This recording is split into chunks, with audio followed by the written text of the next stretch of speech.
बिल्कुल। और देखिए, ये जो 3 कस्में हैं अखिलेश यादव की, यानी कि 3 बड़े बड़े प्रयोग उन्होंने किए, लेकिन तीनों असफल रहे। इन तीनों कस्मों पर हम बात करेंगे। तीसरी कसम पर शैलेश से हमने बात की है, दूसरी कसम पर जब आएंगे तो बात होगी सनत से और उसके बाद होगी नितिन से। लेकिन आखिर ये प्रयोग विफल क्यों रहे, किस मकसद से इन्हें उठाया गया था, लाया गया था, क्या कारण उनकी विफलता के रहे, ये आज हम आपको समझाएंगे। तीसरी कसम पर हमारी बात हो गई।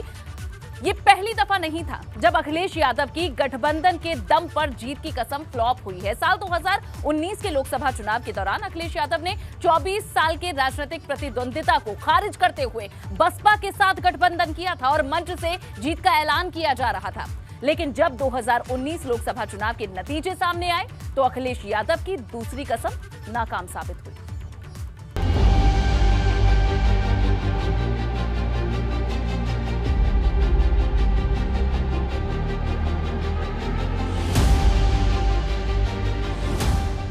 सत्ता के लिए खाई दूसरी कसम, साबित हुआ कोरा भ्रम। सपा बसपा का गठबंधन 24 साल बाद, जोड़ी हुई फ्लॉप, छूट गया साथ। 22 के रण को जीतने के लिए अखिलेश यादव ने जो तीसरी कसम खाई वो भी नाकाम साबित हुई। लेकिन ये पहली दफा नहीं था। इससे पहले सियासी पंडितों को चौंकाते हुए नई सपा, नई हवा किनारे के साथ अखिलेश यादव सामने आए थे। वक्त था 2019 लोकसभा चुनाव का। मोदी लहर की काट के तौर पर जातीय समीकरणों के हिसाब से सपा और बसपा साथ आए। लखनऊ के ताज होटल में लोकसभा चुनाव के मद्देनजर गठबंधन का ऐलान किया और फिर एक के बाद एक मौके पर मायावती और अखिलेश यादव साथ नजर आए।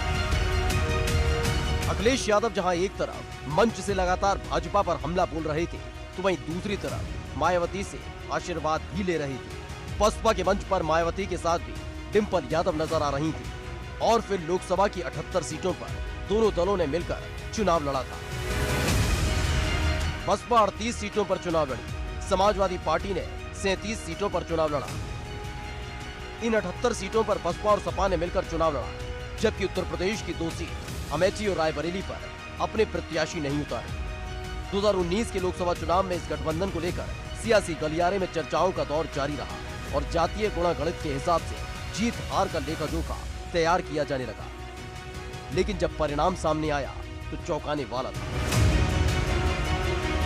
बसपा ने 10 सीटें जीती तो वहीं समाजवादी पार्टी ने 5 सीटें जीती। इस हार के बाद सपा और बसपा के बीच मतभेद तेजी के साथ मनभेद में फिर से तब्दील होते चले गए। चुनाव से पहले जो जीत की कसम खा रहे थे, तो चुनाव में करारी हार के बाद एक दूसरे को हराने की कसम खाने लगे। और देखते ही देखते अखिलेश की वो दूसरी कसम भी नाकाम हो गई, जिस कसम के साथ उत्तर प्रदेश में जीत की नई इबारत लिखने को बेताब थे। Bureau report, ABP Ganga.